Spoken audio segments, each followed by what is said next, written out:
Okay, that's a nice line. Okay, here we are back again. We want to continue talking about The Kingdom of This World by Carpentier. And so if you didn't bring your book because we were a little confused in terms of falling behind in our schedule, do look on if somebody's got one next to you, or note down pages so that you can mark your text when you get home. What I want to do first is remind you of Carpentier's statement in our anthology about this novel. Remember that the first essay we read by him, called The Marvelous Real in America, was, at least part of it, the last part, used as a preface in 1949 for The Kingdom of This World. So he describes his feelings when he first goes to Haiti, because as we now know, this novel is about Haiti, and it's about the moment of the French Revolution in the Caribbean. And so I just thought I would point out to you, it's pages 86 and 87, where it's in this book, 86 and 87, where he begins to talk about, well, actually he begins at 6-8 lines up from the bottom of 84. There's a footnote number 1, and that's where he plugs in what was the preface into this later essay. But I just wanted to point out what he says about his use of historical detail for magical effect. This is a very historical book. There are lots of figures, Henry Christophe, Dessalines, Pauline Bonaparte, who were real players in the Haitian Revolution of the late 18th century.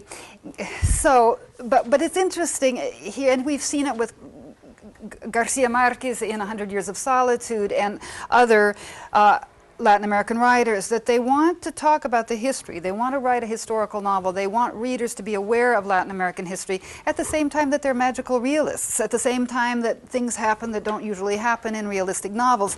So here he gives us this agenda, and then we want to see how he does it in the novel. It's the top of 87. Well, let's start at the bottom of 86, and I'll read you about a dozen lines where he says, this is what happened to me when I went to Haiti for the first time. It seemed particularly obvious to me during my stay in Haiti, where I found myself in daily contact with something that could be defined as the marvelous real. Okay, we know what he's talking about. We've read the novel. I was in a land where thousands of men anxious for freedom believed in Makandal's lycanthropic powers, his werewolf powers, his metamorphic, animistic powers, right? To the extent they believed in his powers, to the extent that their collective faith produced a miracle on the day of his execution. That's the passage we read 2 and more weeks ago. 3? Oh goodness, 3 weeks ago. I had already heard the prodigious story of Bookman. We're going to look at the passages in the novel that deal with him. The Jamaican initiate. I had been in the citadel of La Ferrière, a work without architectural precedent. We now know that it was Henry Christophe who built that on the backs of the liberated slaves. He became another enslaver. If you don't know Haitian history, you'll know a little bit more after this novel, but do look up some of these figures. I had been at the citadel of La Ferrière, a work without architectural precedent. Its only forerunner, Piranesi's imaginary prisons, an artist who draws dungeons and passageways. You may know Piranesi's work. I breathed in the incredible atmosphere created by Henri Christophe, a monarch of incredible zeal, much more surprising than all the cruel kings invented by the surrealists, still slapping at the surrealists, as we noted, who were very much affected by imaginary tyrannies without ever having suffered one. I found the marvelous real at every turn. Furthermore, I thought the presence and vitality of this marvelous real was not the unique privilege of Haiti, but the heritage of all of America. He means Latin America, I believe, where we have not yet begun to establish an inventory of our cosmogonies. I love that last part of that sentence. I shouldn't have interrupted myself. He says it's the heritage of all of America, where we have not yet begun to establish an inventory of our cosmogonies. What does that mean? An inventory of our worldviews, an inventory of the diverse ways in which people understand the cosmos. Then one more sentence, and then I'll stop. The marvelous real is found at every stage in the lives of men who inscribed dates in the history of the continent and who left the names that we still carry. From those who searched for the fountain of eternal youth in the golden city of Manaus to certain early rebels or modern heroes of mythological fame from our wars of independence. So he's saying now, what he's saying is the more historical we are, the more magical we are. Well, I don't know that he's really saying that, but what he's saying is I want to deal with historical figures and I want to tease the insolito, the unusual out of the historical events. And so how does he do it in this novel? How does he do it? We've already seen that most famous scene, which is the execution scene of Makandal, where we get two opposing perspectives, do we not? That of the African population and that of the French colonizing white European population. And obviously one group thinks that Makandal has been burned alive. The other thinks that he's escaped as an animal, as a bee, I believe, right? So how he does it, how Carpentier teases the magic out of the real, is to give us two reals at the same time. We've seen it before. Two conflicting ideas about the world, and watch what the tension, never resolved, never decided upon, which is right, which is wrong. It's not an either-or strategy, it's a both-and strategy. That's magical realism, and it is this ethnographic type which some of you talked about in your exams, and really very good exams, this ethnographic basis for meaning that they're different peoples, different ethnic groups, European and in this case African immigrants to the New World, and the sparks that fly when the two groups are in contact are the sparks of the magic in the novel.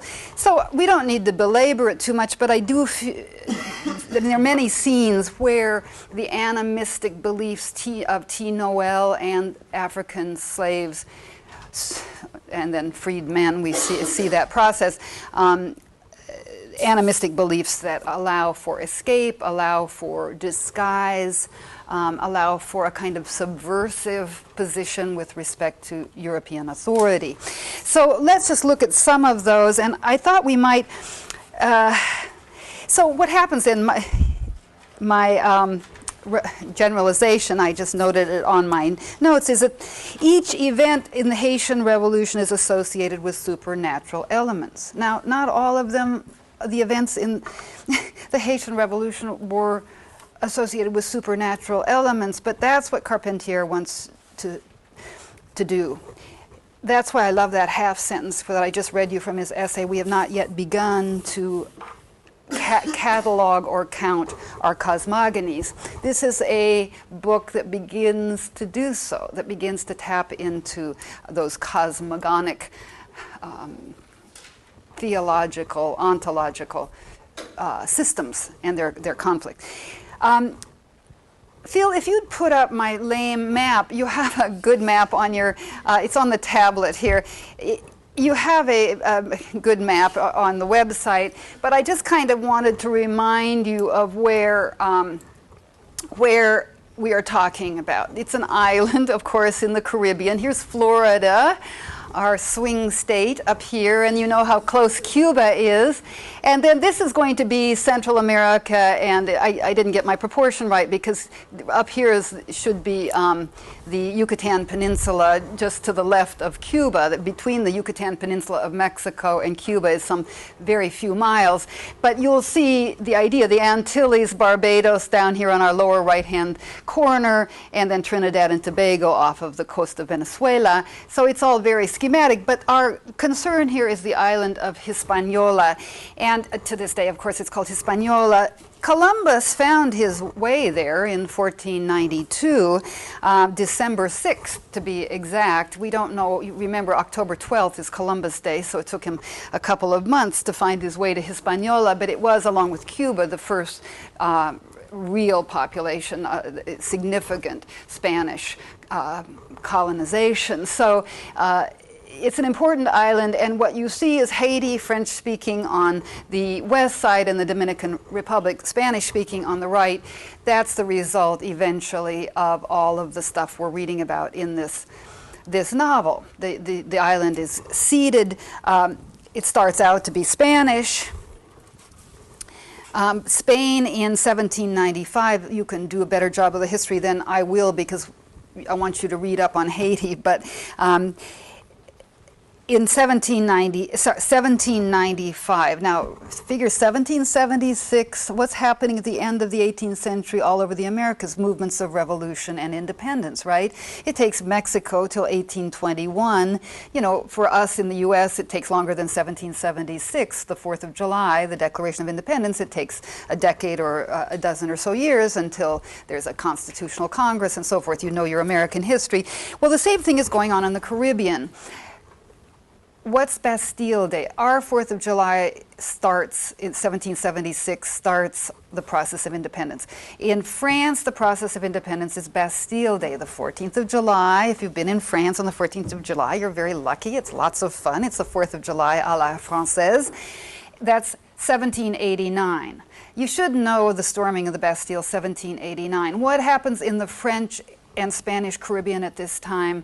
A whole bunch of chaos. A whole bunch of chaos, because the French Revolution moves to the Caribbean. France and Spain are perennially at war under Napoleon, who comes shortly after 1789, as you know. Crowns himself emperor in 1803, I believe, so correct me if I'm wrong. But so we see Napoleon's relative, I think not sister, Pauline, I think is a cousin. I'll have to look into that for sure. She happens to be married to General Leclerc, one of the French generals that comes over to fight the colonizing influence, fight the Spanish for territories. So what do we watch? T. Noel is the focus of the narration, isn't he? He's a slave, then he's a freed man. He takes... We see him profit from the Declaration of the Rights of Man, the libertarian, egalitarian, you know, fraternity, liberty, and equality, the French revolutionary cry. But he goes to Cuba, doesn't he, for a while. Then he comes back to what is now Haiti, what was then, at least at first, under French recognition, or under French domination, rather, after Spain recognized the whole of Hispaniola as French. So 1795 is when what was Spanish becomes French.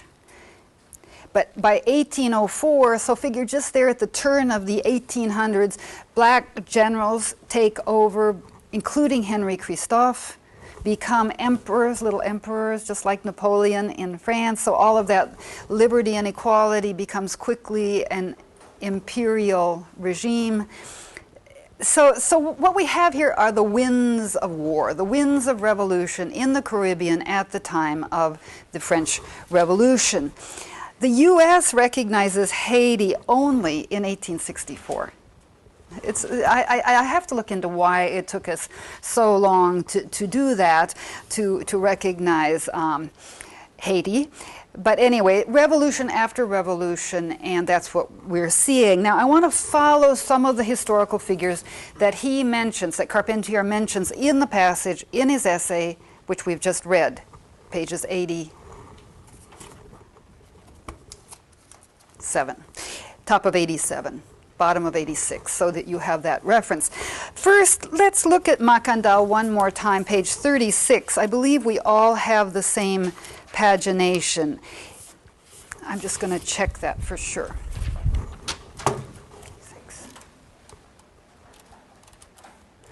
Yeah.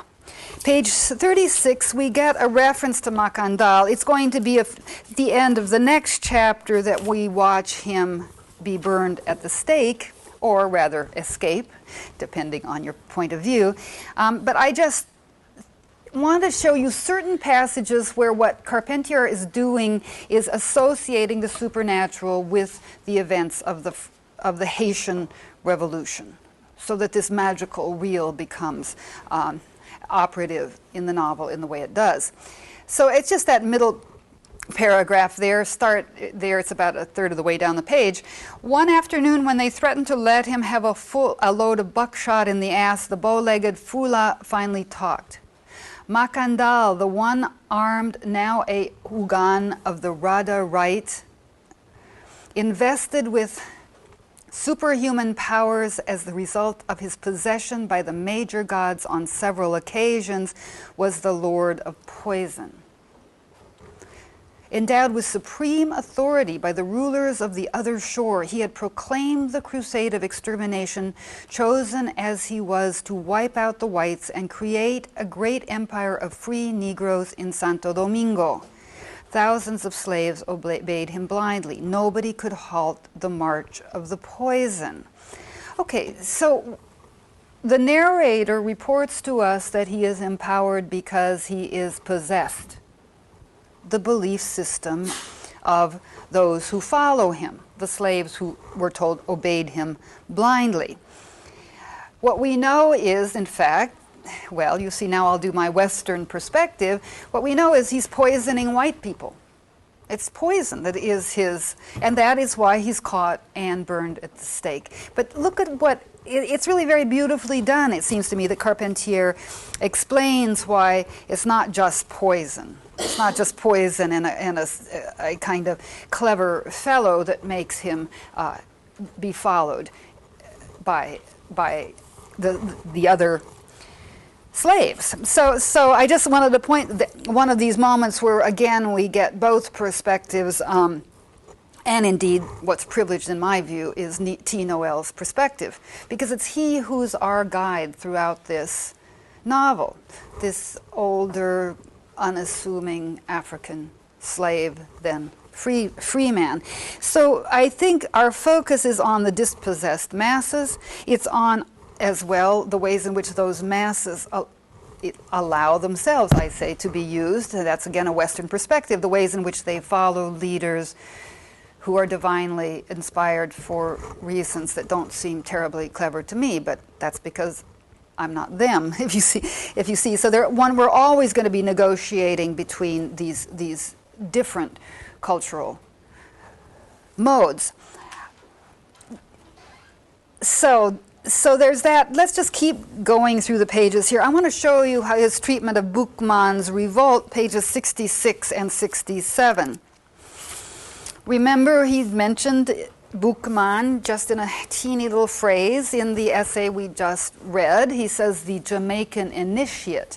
Now, I don't know what he means by initiate, and I translated that essay, so I guess we should have. But what he means is the leader of the slave revolt, of another slave revolt. We've seen Makandal, now we have Bookman. Look at page 66, the top of the page, that first full paragraph. Suddenly a mighty voice arose in the midst of the Congress of Shadows. Remember, the slaves are together planning, and see, this is called the Solemn Pact, this chapter 2 in chapter 2 in part 2. A mighty voice rose in the midst of the Congress of Shadows, those people sitting around. It's a nice phrase, Congress of Shadows. A voice whose ability to pass without intermediate stages from a deep to a shrill register gave a strange emphasis to its words, this disembodied voice, right? We're in the perspective of the African slaves sitting around in this Congress of Shadows. There was much of invocation and much of spell in that speech, filled with angry inflections and shouts. It was Bookman, the Jamaican, who was talking. Although the thunder drowned out whole phrases, T. Noel managed to grasp that something had happened in France, and that some very powerful gentleman had declared that the Negroes should be given their freedom, but that the rich landowners of the Cap, who were all monarchist sons of bitches, had refused to obey them. This declaration of the liberation of slaves from the liberal revolution. Napoleon will send troops eventually back to Haiti to re-enslave those who had been freed by the French Revolution. So it gets so involuted. But I love, again, this, and I'll make it several times more, this point that the actual facts of the matter are given in magical tones. So here we have Bookman. First, we don't know who's talking. Then it seems to be that it's an actual Bookman, although we're not quite sure. And it seems that he is communicating to them that they're free. Just keep going. At this point, Bookman, see what Bookman does. It's actually, we'll go for another page or so. Bookman invokes the gods, right? At this point, Bookman let the rain fall on the trees for a few seconds. See the power he has from the perspective we're given? As though waiting for the lightning that jagged across the sea. Then, when the thunder had died away, he stated that a pact had been sealed between the initiated on this side of the water and the great Loas of Africa to begin the war when the auspices were favorable. And out of the applause that rose around him came this final admonition. The white men's gods God orders the crime. Our gods demand vengeance from us. They will guide our arms and give us help. Destroy the image of the white man's God who thirsts for our tears.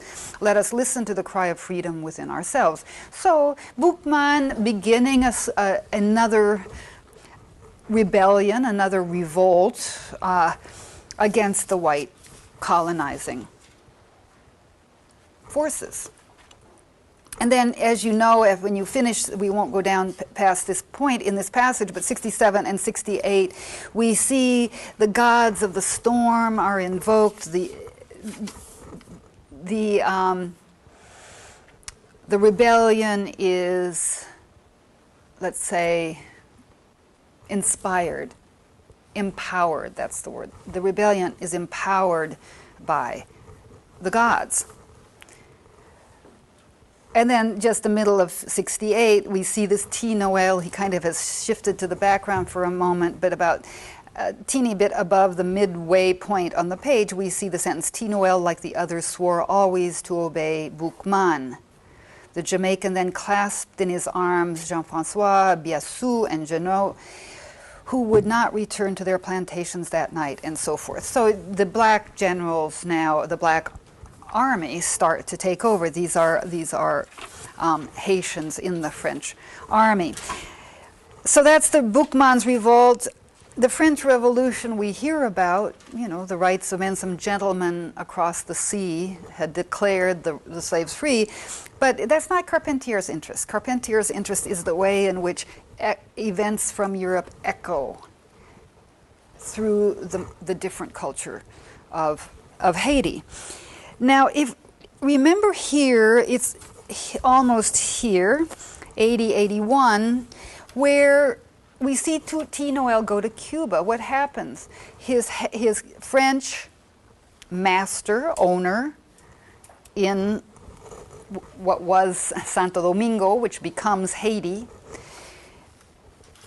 In fact, it was Saint-Domingue, to be exact, under French. So the French slave master loses him in a card game, right? He has to get rid of several of his slaves in order to continue to live.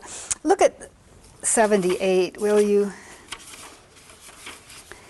This is where we get an alternating point of view between this Monsieur Lenormand de Mézy, the slave owner, T. Noel's owner, and his contemplation about voodoo and so forth and so on, and it doesn't seem to be so important to the Frenchman. But now look at 6 lines up. There's this wonderful,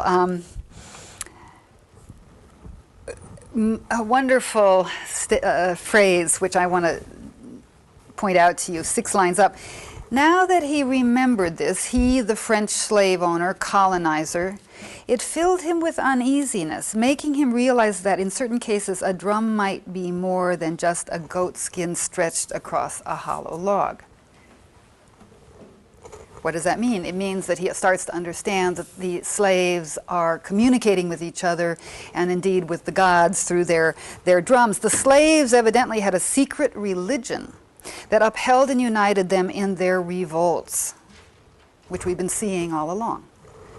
Possibly they had been carrying on the rites of this religion under his very nose for years and years, talking with one another on the festival drums without his suspecting a thing. But could a civilized person have been expected to concern himself with the savage beliefs of people who worshipped a snake?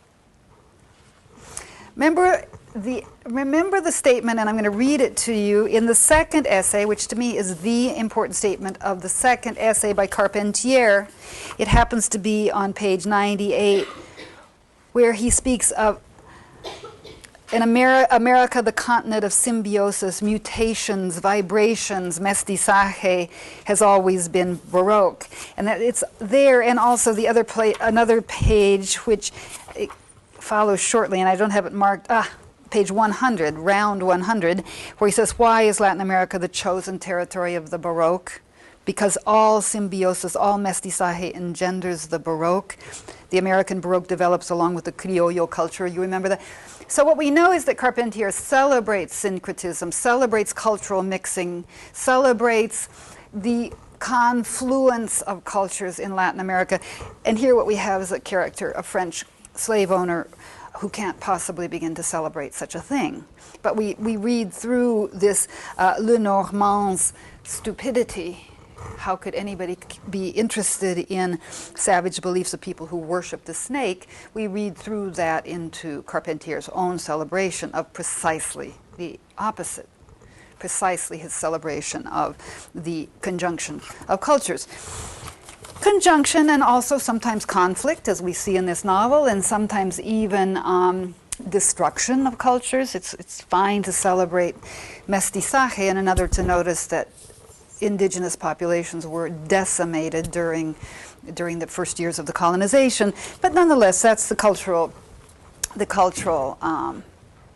ideology that Carpentier is invested in, and it's basically the one that magical realists generally are invested in, that the confluence of cultures, or the conjunction, or the contact, or the conflict of different cultural strains in Latin America produces, if not magic, then produces meaning. Let's say that. Okay, so we get that moment on page 78 and 79. And now just moving right along. Sorry, I'm walking you through this book, and some of you don't even have your books, and I'm sorry, I should have emailed you all. But just going on, it's chapter 5 of part 2. It's page 81. We're suddenly in Santiago de Cuba.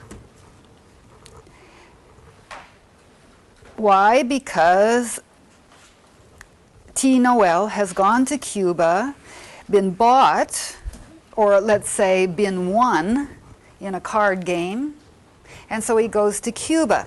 And it's kind of interesting. Of course, Carpentier is a Cuban writer, so it's this little tiny, let's say, digression of the main character to, or detour of the main character to Cuba is interesting. And I do want to point out a passage that I really like, because as you know, I'm interested in the Baroque and the New World Baroque.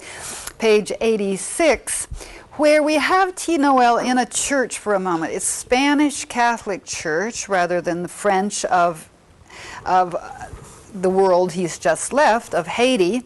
And it's interesting that T. Noel connects Haitian voodoo with the particular inflections of Cuban Catholicism.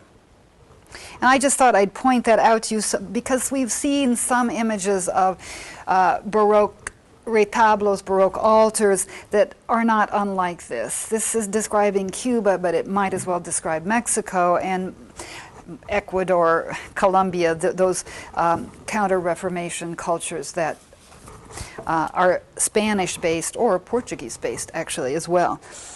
So it's about almost to the midway point on page 86. There's a sentence that begins, despite these discordant symphonies. Now let's go up another sentence. It's going to be a quarter of the way down.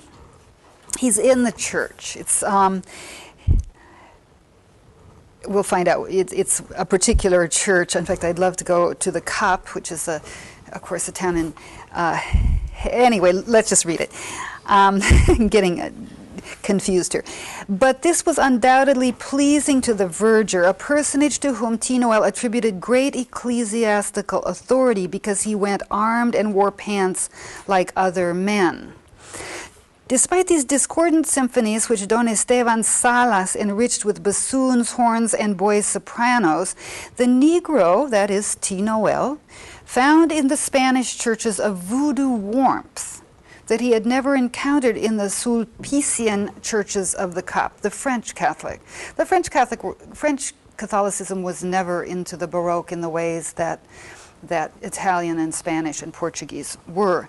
The Baroque golds, the human hair of the Christs, the mystery of the richly carved confessionals, the guardian dogs of the Dominicans, the dragons crushed under saintly feet, the pig of St. Anthony, the dubious color of St. Benedict, the black virgins, the St. Georges with the buskins and corselets, whole long list of actors in French tragedies, the shepherds' instruments playing on Christmas Eve had an attraction, a power of seduction in presence, symbols, attributes, and signs similar to those of the altars of the Umfor consecrated to, and then he gives us a long list of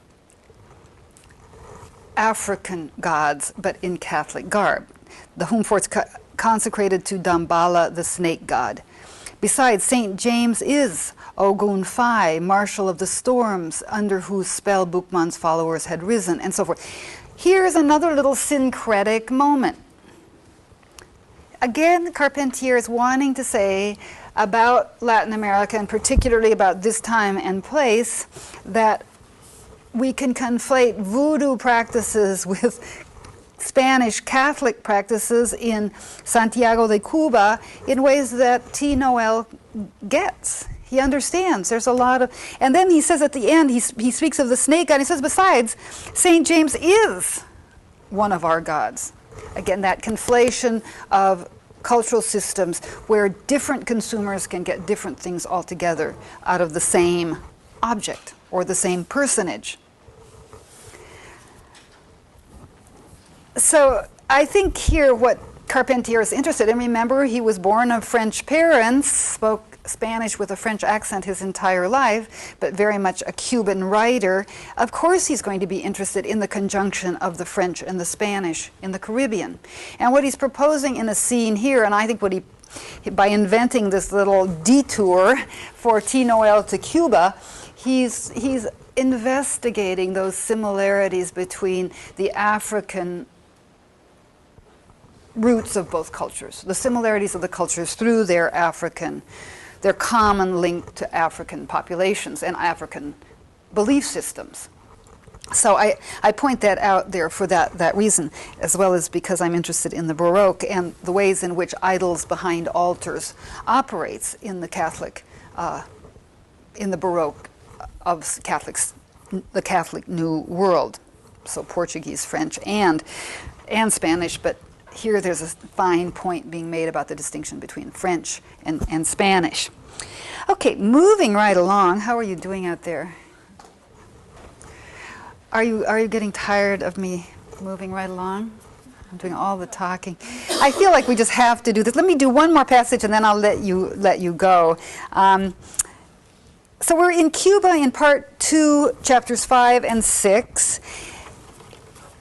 In chapter 6, page 89, Pauline Bonaparte is introduced. And critics like to say that we sort of missed the whole Haitian revolution as such with this Pauline Bonaparte, who played such a minor role in it. So we miss probably the biggest player in the Haitian Revolution, who's Toussaint Louverture. You don't have to know about it. He's mentioned, but it's Henri Christophe that is our primary focus of attention here. If you want to put dates in your notes, my encyclopedia says that the Haitian Revolution is 1794 to 1801. What we really are seeing is the last 6 or 7 years of the 18th century here. But it's an odd focus on Pauline Bonaparte. Again, we have our little transcultural scene. And what is it? She's nursing her husband, the general, the French general, on his deathbed with yellow fever, and she's using the recipes, she's using the advice, the help, the consultation of her manservant, her not slave, because slavery's now been abolished, but she's using primitive cures. She's using the knowledge of her African helper. So here we are. This is in Santiago still. But look, if you will, there's a lot of talk about French culture, but it's pages 98 and 99, where again we have, as I say, our syncretic moment, our moment where the two cultures, and always irony is involved, isn't it? How ironic that, that Pauline Bonaparte would, when her husband is on his last legs, turn to a culture, and then in a way you'll see a sentence where she really rejects French Enlightenment culture. So the actual gains of the French Revolution are flicked away with a phrase here that I'll point out to you. On page 98, it's about 6-8 lines up, you'll notice that sentence that says, convinced that the doctors could do nothing, Pauline gave ear to the advice of Soliman, who prescribed fumigation with incense, indigo, and lemon peels, and prayers of extraordinary effectiveness, such as those to the great Judge St. George and St. Calamity. She had the doors of the house scoured with aromatic plants and tobacco strippings. She knelt at the foot of a crucifix of dark wood with ostentatious and somewhat peasant devotion, shouting with the Negro at the end of each prayer, malo, presto, pasto, efficatio, amen. So we're still in the Catholic world, but we're moving into the African world, or the African American world. Moreover, those conjures and driving nails to form a cross in the trunk of a lemon tree stirred up in her the lees of old Corsican blood. You know, the Bonapartes are French, but from Corsica, a French possession in the Mediterranean, an island, stirred up the lees, the dregs, right, the leavings of old Corsican blood, which was more akin to the living cosmogony, there's that word again, the living cosmogony of the Negro, than to the lies of the Directory, the lies of the French Revolution, in whose belief she had grown up. Now she repented. This is the sentence where she flicks away the whole French Revolution. Now she repented of having so often made a mock of holy things to follow the fashion of the day. You remember the French Revolution was very anti-religion. That wasn't rational. The rational aspect of human consciousness was the important thing for the French philosophes during the Age of Enlightenment, the 18th century, culminating in the French Revolution. Leclerc, her husband's agony, meaning his death, his dying, heightened her fear. That should be translated his approaching death. Heightening her fear drove her still farther toward the world of the powers called up by the spells of Soliman, now became the real master of the island. The only possible defender against the plague from the other shore, the only doctor among the useless, and so forth. So you see again here this figure, Pauline Bonaparte, and remember that she's invoked in the essay by Carpentier when he's talking about his experience in Haiti. He says something about Pauline Bonaparte, and it's a very nice, if I can find it easily, yes,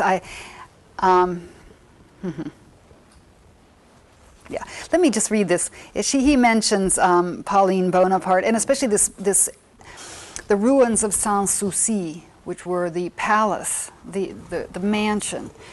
I have a slide of that. I can't remember if I've shown you or not. It's a very beautiful scene. I have a picture, I haven't seen it, of this Sans-Souci, which if you speak French, you know, means without worry. It means carefree, Sans-Souci. It says, I will say that my first inkling of the marvelous real, this is page 84, came to me when near the end of 1943 I was lucky enough to visit Henri Christophe's kingdom, Haiti.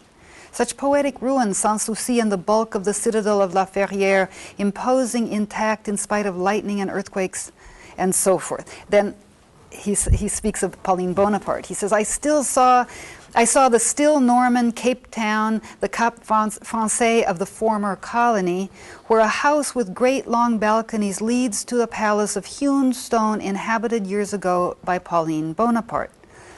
My encounter with Pauline Bonaparte there, so far from Corsica, was a revelation to me, and so forth.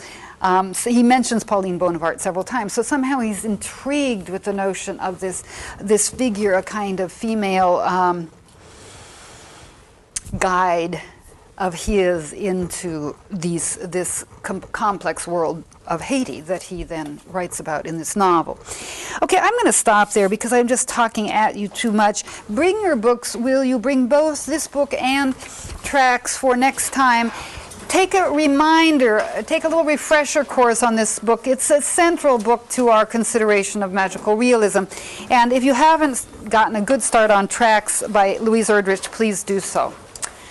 Thank you, and I will be in touch. If you have no luck at all with posting your web papers, please get in touch with me and I'll see what I can do to get everybody mobilized. But if you can get over to the Writing Center now, that would be a good idea.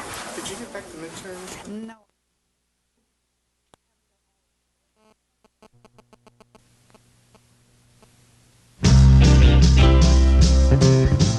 No.